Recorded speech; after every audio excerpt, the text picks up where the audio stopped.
नमस्कार दोस्तों, स्वागत है आपका हमारे YouTube channel daily GK dose में।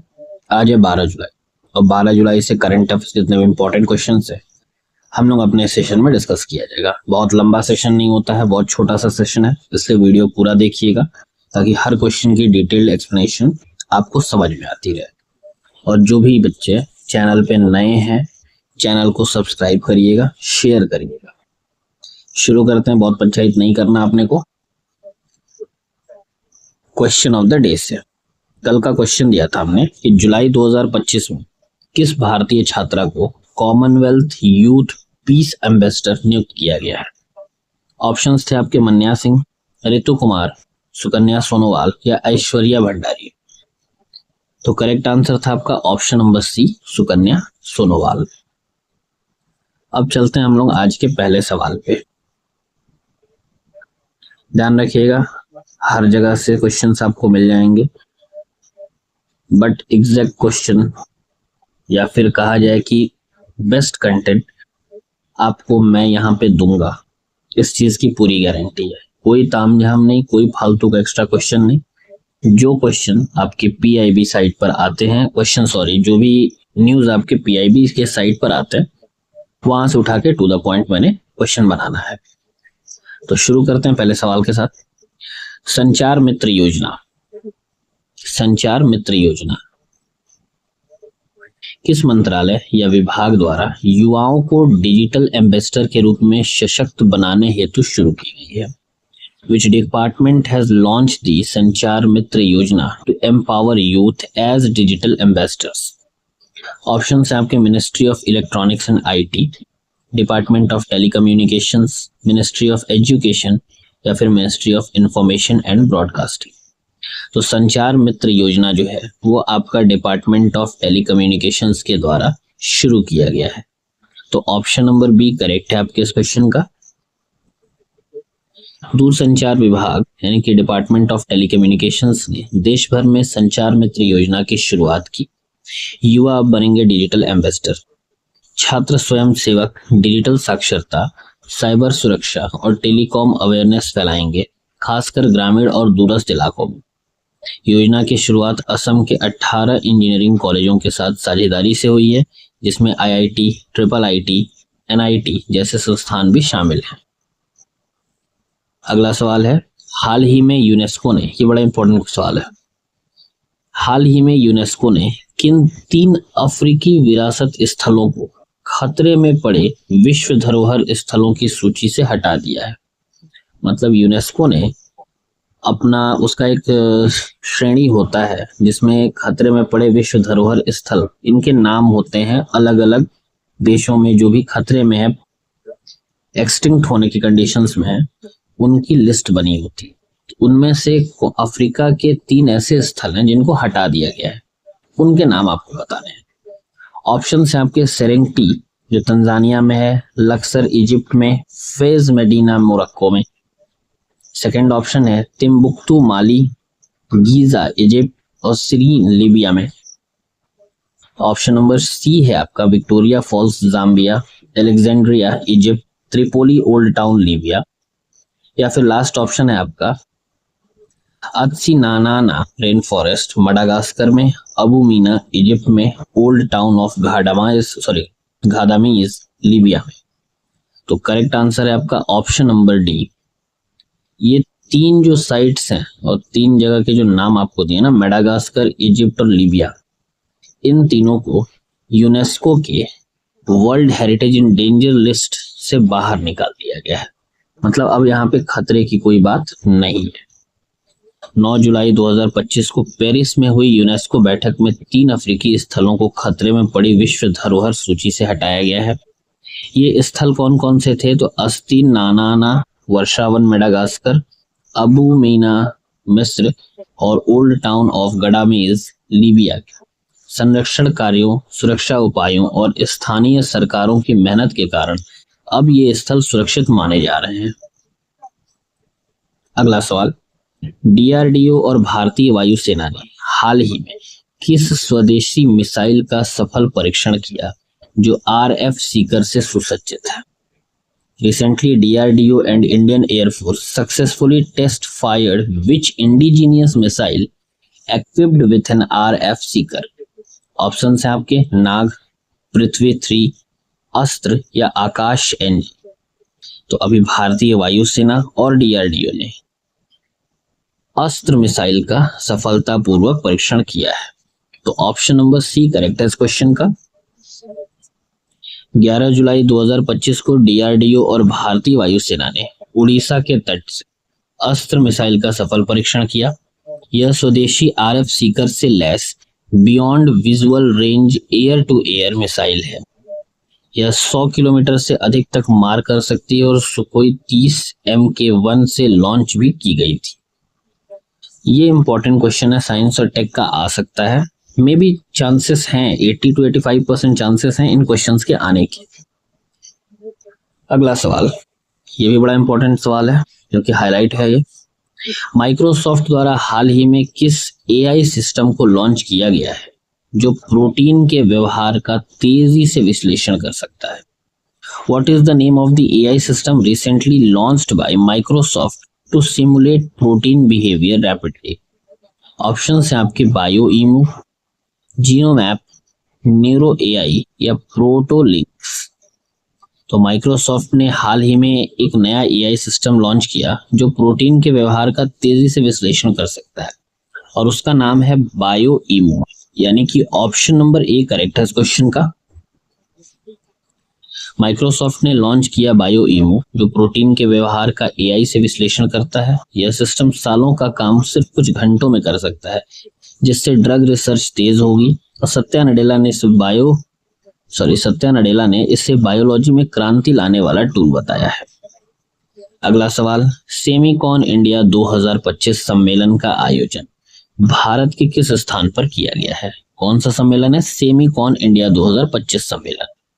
ऑप्शन है आपके बेंगलुरु, गांधीनगर, हैदराबाद या नई दिल्ली।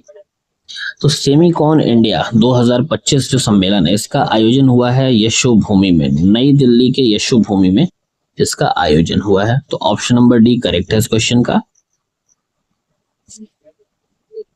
2 से 4 सितंबर को नई दिल्ली यशोभूमि IICC में होगा। 18 देशों की 300 से अधिक कंपनियां भाग लेंगी और देशव्यापी स्टार्टअप व कौशल मंडप होंगे। थीम क्या है ये इंपॉर्टेंट है। अगले सेमीकंडक्टर पावर हाउस का निर्माण, आत्मनिर्भर भारत की दिशा में बड़ा कदम। ये नहीं है भाई और बहन लोग, ये नहीं है। ये तो बताया जा रहा है कि इंडिया का जो आत्मनिर्भर का जो कंसेप्ट है उसमें एक बहुत बड़ा कदम है। असली थीम है अगले सेमीकंडक्टर पावर हाउस का निर्माण। नेक्स्ट क्वेश्चन है, जुलाई 2025 में किस भारतीय उद्योगपति को US India strategic partnership forum की कार्यकारी समिति में शामिल किया गया है? Which Indian industrialist was appointed to the executive committee of the US India Strategic Partnership Forum in July 2025? Option है आपके रतन टाटा, गौतम अडानी, कुमार मंगलम बिरला या मुकेश अंबानी। करेक्ट आंसर है आपका ऑप्शन नंबर सी, कुमार मंगलम बिरला। आदित्य बिरला समूह के चेयरमैन जो है कुमार मंगलम बिरला को USISPF की कार्यकारी समिति में नियुक्त किया गया है। यह घोषणा वॉशिंगटन DC में हुई और USISPF लीडरशिप समिट के दौरान की गई। यह कदम भारत अमेरिका आर्थिक संबंधों को और मजबूती देने की दिशा में एक अहम माना जा रहा है। अगला सवाल है, ऑपरेशन फायर ट्रायल किससे संबंधित है? Operation fire trial. ऑप्शन है आपके साइबर सिक्योरिटी के स्कैम से, चाइना से बने हुए या चाइनीज फायर क्रैकर्स यानी कि जो चाइनीज पटाखे होते हैं उनकी स्मगलिंग से, गोल्ड की इलीगल स्मगलिंग से या फिर वन्य जीव के ट्रैफिकिंग से। तो करेक्ट आंसर है आपका ऑप्शन नंबर बी, जो ऑपरेशन फायर ट्रेल है ना, सॉरी ट्रायल मैंने बोला है, trail. Operation fire trail smuggling of Chinese fire crackers से संबंधित है, यानी कि ऑप्शन नंबर बी करेक्ट है इस क्वेश्चन का। DRI ने नावा शेवा बंदरगाह पर 35 करोड़ के चीनी पटाखे जब्त किए जो ऑपरेशन फायर ट्रेल के तहत छापेमारी में पकड़े गए। ये पटाखे 100 मीट्रिक टन से ज्यादा थे और गलत नामों जैसे प्लास्टिक मैट, कृत्रिम फूल से कंटेनरों में छिपाए गए थे। ये अवैध माल SEZ यानी कि स्पेशल इकोनॉमिक जोन और IEC धारकों के नाम पर मंगवाया गया था, जिससे तस्करी और फर्जीवाड़े का बड़ा नेटवर्क सामने आया है। इतना तामझाम नहीं पूछा जाएगा सवाल में बस यही पूछेगा कि भैया ऑपरेशन फायर ट्रेल किससे संबंधित है या क्या है। तो आप लोगों को ये भी पता चल गया किससे संबंधित है और आप लोगों को ये भी पता चल गया कि क्या है इसमें। अगला सवाल, हिंदुस्तान यूनिलीवर लिमिटेड यानी कि HUL की नई CEO और MD के रूप में 1 अगस्त 2025 से किसे नियुक्त किया गया है? Who has been appointed as the new CEO and MD of HUL effective from August 1st, 2025? Option है आपके रोहित जावा, संजोग गुप्ता, प्रिया नायर या नितिन परांजपे। तो हिंदुस्तान यूनिलीवर लिमिटेड की नई CEO और MD जो है वो है आपकी प्रिया नायर जी, यानी कि ऑप्शन नंबर C करेक्ट है इस क्वेश्चन का। प्रिया नायर को HUL का नया CEO और MD बनाया गया। 1 अगस्त 2025 से अपना पदभार ग्रहण करेंगी। फिलहाल यूनिलीवर में ये global president beauty and wellbeing की भूमिका में है और अब भारत लौटकर HUL का नेतृत्व करेंगी। प्रिया नायर रोहित जावा का स्थान लेंगी, यानी कि इससे पहले जो अभी 1 अगस्त से इनकी नियुक्ति होगी उससे पहले कौन है? रोहित जावा अभी HUL के CEO और MD है और 31 जुलाई 2025 को अपने पद से रिटायर हो रहे हैं।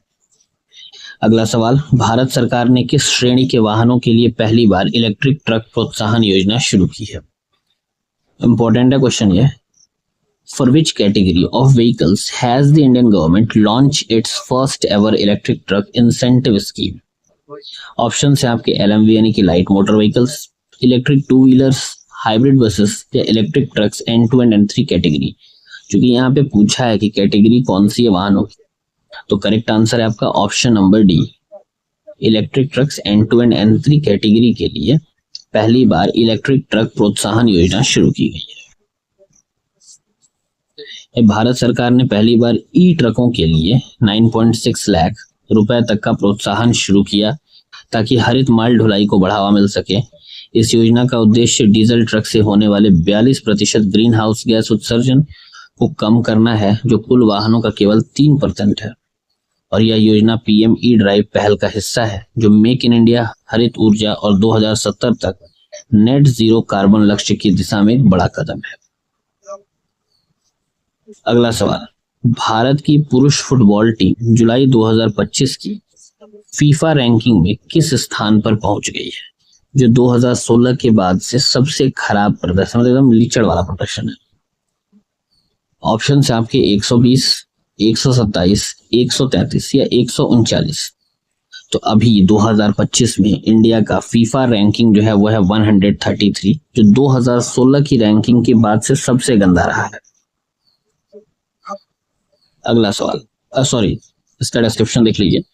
भारत की फुटबॉल टीम 6 स्थान गिरकर 106 स्थान गिरी है। पहले भी कोई तब बहुत अच्छा नहीं था, वैसे अभी 6 स्थान गिर के 133वां स्थान आ गया है। ये गिरावट 4 जून को थाईलैंड और हांगकांग के खिलाफ 2 लगातार हारों के कारण हुई है। इन हारों के बाद मुख्य कोच मैनोले मार्केज ने AIFF से इस्तीफा दे दिया है। हाँ, बेइज्जत अब होगा तो भाई देना तो पड़ेगा, जिससे टीम की तैयारियों को लेकर गंभीर चिंता जताई जा रही है। तो ये थे बच्चा लोग आज का टॉप। अरे रुको भैया, तुम कहाँ पहुंच गए? ये आज के टॉप 10 करेंट अफेयर्स थे। उम्मीद करता हूँ सेशन आपको अच्छा लगा होगा, और अच्छा लगता है तो लाइक जरूर करा करिए, शेयर किया कीजिए, और जो भी नए हैं या पहली बार चैनल पे आ रहे हैं उनसे रिक्वेस्ट है कि चैनल को सब्सक्राइब जरूर करें, ताकि हम बढ़ चढ़कर आपका साथ दें। और प्रयास करें कि सिर्फ एक करंट अफेयर्स ना करके, जो बीच बीच में टाइमिंग लग जा रही है मेरी SSC JD और जो भी वनडे एग्जाम्स के लिए GK GS का सेट बनाने का, वो मैं और तेजी से करवा पाऊं और कर पाऊं। फिलहाल तो अकेले ही करना है तो कर ही पाऊं। तो ध्यान रखिए, सब्सक्राइब जरूर करिए और दोस्तों को शेयर जरूर करिएगा ताकि हर कोई पढ़ सके। ठीक है, अब है क्वेश्चन ऑफ द डे। आज के लिए है कि SMOSS यानी कि स्मार्ट मॉस्किटो सर्विलांस सिस्टम, जो AI और ड्रोन से मच्छर नियंत्रण में मदद करेगा, किस राज्य सरकार द्वारा लॉन्च किया गया है? ऑप्शन है आपके केरला, महाराष्ट्र, तमिलनाडु या आंध्र प्रदेश। जो भी आंसर है आप लोगों ने इसका कमेंट बॉक्स में कमेंट करना है। बाकी सावन स्टार्ट हो गया है, बोलबम जाके घूम आइएगा आप लोग भी मतलब कि सभी लोग। बड़ा मुश्किल से भोले बाबा के त्योहार आता है, और पढ़ाई जारी रखिए। तब तक के लिए धन्यवाद, नमस्कार।